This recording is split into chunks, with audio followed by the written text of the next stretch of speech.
ডলি বেগমের বাড়িতে ঘটে গেল এক অনাকাঙ্ক্ষিত ঘটনা। হঠাৎ করেই রাত 11টার দিকে দাও দাও করে জ্বলে ওঠে তার ঘরে আগুন। আগুনের লেলিহান শিখা দেখে আশেপাশের এলাকাবাসী দৌড়ে আসে। এসে দেখেন ডলি বেগমের ঘরে জ্বলছে আগুন। সৌভাগ্যক্রমে তখন ডলি বেগম ঘরে ছিলেন না। এলাকাবাসীর সহায়তায় আগুন নিয়ন্ত্রণ আনা হয়। ডলি বেগমকে খবর দিয়ে আনলে তার কাছ থেকে জানা যায় এই অগ্নিকাণ্ড ঘটিয়েছে তার এক্স হাজব্যান্ড, যার সাথে তার 1 বছর আগে ডিভোর্স হয়ে গিয়েছে। ডলি বেগম তার 2 মেয়েকে নিয়ে এই বাড়িতে থাকতো। তার স্বামী জিতু নিজেই স্বীকার করে বলেন, তোকে মারার জন্য এই অগ্নিকাণ্ড ঘটিয়েছি। তোর ভাগ্য ভালো তুই বেঁচে গিয়েছিস, পরের বার তুই বাঁচবি না। এমনই ঘটনা বর্ণনা করলেন ডলি বেগম। আমি কালকে রাত্রে ঘরে ছিলাম না, আমি 15 দিন ধরে ঘরে নাই। আমার মায়েরা ফালানে হুমকি দিতেছে, জানে নিরাপদ নাই। আমার স্বামী জিতু জিতু জিতু জিতুর বাপে জিতু ছেলে, আমার জিতু ছেলে বলছে তোর আমি পেট্রোল দিয়ে মাইরা ফেলাম। তারপর আমার সাথে সংসার করতে চাইতেছে, আমি বলছি না আমি সংসার করবো না, যত তোর ছেলে মেয়ে আছে তুই তোর বউ পোলাপাই নিয়ে থাক। বলার পরেও সে আমার হুমকি দিতে আসছে। হুমকি দেওয়ার পরে সে আমার কালকে বিকাল 5:30 বাজে একবার ফোন দিছে। ফোনটা দেওয়ার পরে আমি ফোন ধরি নাই। আমার বাসা আসছে, বাসা ইসা মনে হচ্ছে আমি বাসায় আসার পরে যে মনে হয় ওই পাশে যে একটা জানালা আছে, ওই জানালা দিয়ে এই জানালা দিয়ে 2টা মারছে আপনার কেরোসিন তেলের বোতল। মারার পর আমার পুরো বাড়ি আগুন ধরে গেছে। তা আমি বাসায় ছিলাম না, আমার বাড়িওয়ালিরা পাড়াপড়শিরা ফোন দিয়ে আমার বাসা আনছে। আনার পরে আমি ঘরে ঢুকে দেখি আমার সব শেষ, সব পিড়া মুড়া একখানে হয়ে গেছে। তারপরে সে আমার সকালবেলা মাইরা ফালানের হুমকি দিতেছে যে তোরা আমি জানের ভিক্ষা দিছি, তোরা সামনে জানের ভিক্ষা দিব না। সে আমার ভয়েস দিছে। আমার ফ্যামিলির একটা বাল আসতো, আমি এবার প্রস্তুত। তোরা এবার ভিক্ষা দিছি, জানতাম ভিক্ষা দেবো না, তুই প্রস্তুত থাকিস। তারা রাস্তায় তারা এই সিটটা জ্বালাই দেবো, প্রস্তুত থাকিস। আমার কয়দিন পর থাক থাকে তোর বাপ বের লিয়া থাকিস। এবার রাতের 3টা 4টা 5টা 6টা নাই, তার পারলে যাইস আমার বাড়ি ঘরে যা, তোর কথা আমি অ্যাকসেপ্ট করলাম। এর আগেও নাকি ডলি বেগমকে মারার জন্য হামলা করেছিল। শুধু তার হাজবেন্ড জিতুই নয়, জিতুর বড় ছেলে আমির, বয়স 15, সেও তাকে মারার জন্য হুমকি দিয়েছে। ডলি বেগম জানান 5 বছর আগে জিতুর সাথে তার বিয়ে হয়। তখন জিতু বিবাহিত এবং তার সন্তান আছে, সবকিছুই লুকিয়েছিল। জিতুর কাছ থেকে এই তথ্য জানার পর ডলি বেগম জিতুর সংসার ত্যাগ করে, আর এটা মেনে নিতে পারছে না জিতু। বিস্তারিত শুনুন ডলি বেগমের কাছ থেকে। না না, সে আমার জানাই না। আমার এলাকার লোকজন আছে, সে ওখানে বাড়িওয়ালারও আছে, আর এলাকার গন্তব্যের লোকের আছে, তারও বলতে পারবো যে আমার জানাই নাই। 1 বছর আগে তার সাথে আমার সংসার করতে বলতেছে। কাগজ আছে, জি কাগজ আছে। তার সাথে একবার আমার সে মারছে, মাইরা ডেরিং এ ফেলাইছে, তার বুকে রড ঢুকাইছে, মাথা ফাটাইছে, হাত ভেঙে ফেলাইছে। সে কাগজপত্র আছে, ছবি আছে, তার নামে মামলা আছে, মামলা কাগজও আছে। কদমতলী থানায় মামলা হয়েছিল। আরিফ দারোগা মিচুল করে দিছে, যে বলছে যে ওই যদি ভাত না খায় তাহলে তুমি জোরজবস্তি করতেছো কিসের জন্য।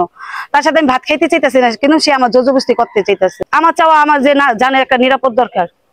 আমার জানের ভিতরে হুমকি দিতেছে, আমার মোবাইলে ভয়েস আছে, সে যে এই কাজটা করছে, সে যে আমার হুমকি দিতেছে মাইরা ফেলাইবো, আবার কিছুদের টাইম দিছে। কালকে থানার লোকের আসছিল বাড়িতে, থানার লোকের আইসা অভিযোগ করে গেছে। জি আজকে রাত্রে মামলা করবে। ওনার বড় বোনের মেয়ে জামাই, আমি বড় মাইয়া জামাই আমি ওনার, ঠিক আছে। তো ওনার পড়ায় ওনার একই ভিতরে ঝগড়া লাগিয়েই থাকে। রাস্তাঘাটে এরম আছে, কয়েকবার ওনারা মায়ের দেখলে মারে, ঠিক আছে। তো আমি কয়েকদিন ছুটাইছি, ছুটাই পরে আমি ছিলাম একটু বাইরে ছিলাম। পরে এই মাঝখানে ওনার টাকার জন্য ওনার মায়ের মন থুয়া গেছে গা, ঠিক আছে, আদা মরা করে থুয়া গেছে গা। তা আইসা শুনছি, শোনার পরে আমি পরে দেখি বস্তা, পরে উনি চলে গেছে। চলে যাওয়ার পরে কই যারা জানে ভয় দেখাইছে মাইরা লাগবে, ওনারা জানে মাইরা লাগবে।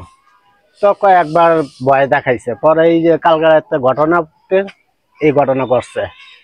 আমরা ছিলাম ওখানে, বাসায় ছিলাম।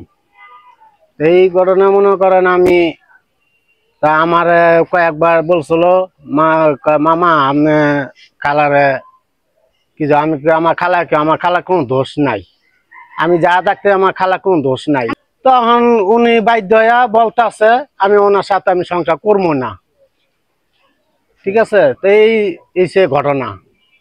নিচে তাকানোর পরে দেখতেছি যে ধোঁয়া উঠতেছে। তো নিচের থেকে 2টা ছেলে চিনি না, ওরা এলাকারই, ওরা বলতেছে যে আগুন আগুন। তখন বুঝতে পারি নাই যে আগুনটা যে আমার বাসার নিচেই লাগছে। তখন আমি নিচে নামার চেষ্টা করছি, তখন নিচে নামার মতো কোনো পরিস্থিতি ছিল না, ধুমায় মানে দম বন্ধ হয়ে যাওয়ার পরিস্থিতি। তখন দৌড়ায় আবার উপরে উঠছি, সবাই শুধু বলতেছে নিচে নামেন, কিন্তু নিচে নামার মতো কোনো পরিস্থিতি ছিল না, শুধু অন্ধকার আর ধুমা ধুমা। সবাই মিলে ছাদে যায় চিৎকার করাতে এলাকাবাসী এসে আমাদেরকে উদ্ধার করছে। নিচে নামার পর দেখছি যে এই যে ডলিয়াপা, এটা উনি হলো আমাদের নিচতলার ভাড়াটিয়া, উনি ভাড়া থাকে এই রুমে, ওনার রুমে আগুন ধরছে।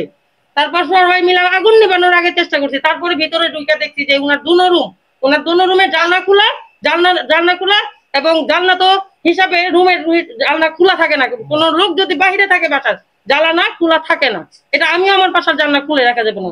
দোনো জানলা প্রত্যক্ষদর্শী হিসাবে আমাদের পাড়া প্রতিবেশী সবাই দেখছে, এবং ওনার বিছানা ওনার সোফা সব আগুন দিয়ে জ্বলতেছে, সবাই মিলে এটারে ইয়া করছে, নিবাইছে।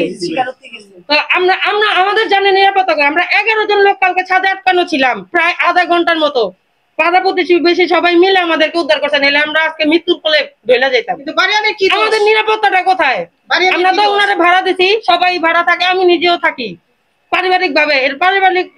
উনি বলতেছে যে ওনার সমস্যা, ওনার হাজবেন্ডের যাতে সমস্যা, উনি হয়তো কোনো কিছু করছে, কিন্তু আমরা তো চোখে দেখি নাই, আন্দাজে তো আর কোনো কিছু বলা যায় না।